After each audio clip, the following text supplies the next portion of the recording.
en la universidad. Sé que usted conoció personalmente a Stephen Hawking y me gustaría preguntarle qué piensa sobre él y su legado científico. Claro, sí, gracias por la pregunta.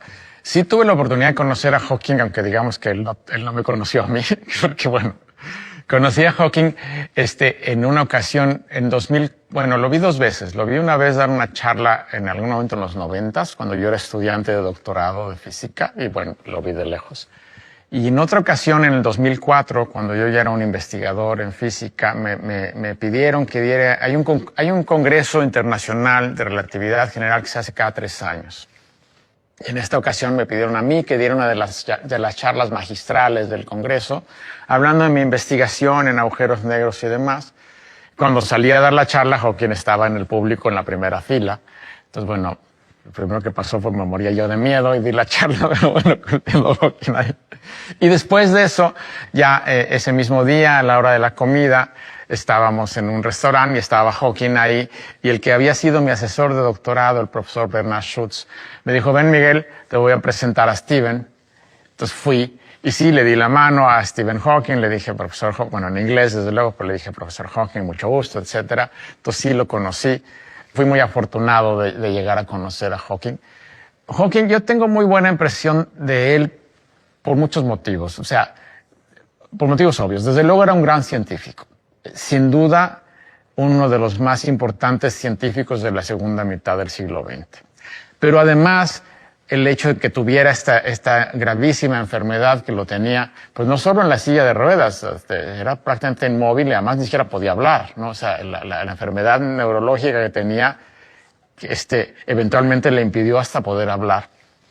Entonces, que una persona en esta situación, confinado en una silla de ruedas, que no puede ni siquiera ya hablar, aún así siga haciendo trabajo científico de primer nivel, me parece que es una cosa admirable y además de una enorme valentía, ¿no? Yo creo que muchísima gente con ese mismo problema se hubiera dado por vencida, hubiera esperado pues, que me cuiden el resto de mi vida y yo no vuelvo a hacer nada, ¿no?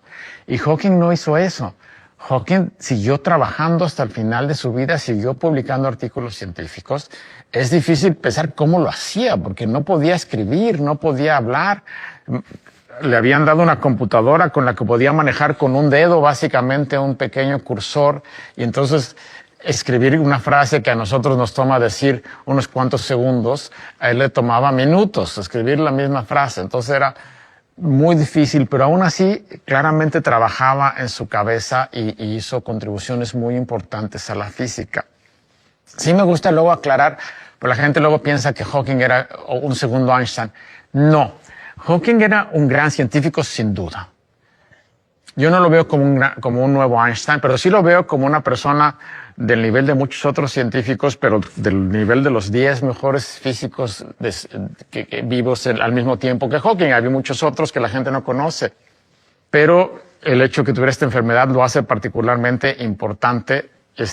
Y sus contribuciones no dejan de ser importantes. Tuvo contribuciones bien importantes. Por ejemplo, una cosa que se llama la radiación de Hawking fue una gran contribución. Él se dio cuenta que los agujeros negros, pese a lo que les acabo de decir hace un rato, no son tan negros. Los agujeros negros sí emiten un poco de radiación, y esto se debe a una cosa que tiene que ver con la física cuántica, la mecánica cuántica, y el que descubrió este fenómeno fue Hawking. También trabajó mucho en cosmología, en el origen del universo, hizo estudios sobre el Big Bang, sobre la gran explosión, hizo contribuciones muy importantes ahí.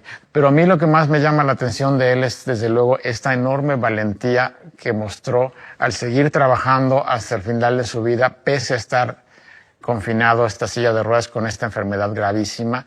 Yo eso es algo que encuentro muy admirable en Hawking. Y además también, la otra cosa que no había mencionado, también le gustaba la divulgación científica. Entonces Hawking escribió varios libros de divulgación científica para llevar al público en general estos conceptos muy sofisticados del espacio, del tiempo, de los agujeros negros, de la gran explosión, etc. Entonces, por todos esos motivos, yo creo que Hawking es sin duda uno de los científicos pues, más importantes que hemos tenido en las últimas décadas y, desde luego, quizá el más valiente, ¿no?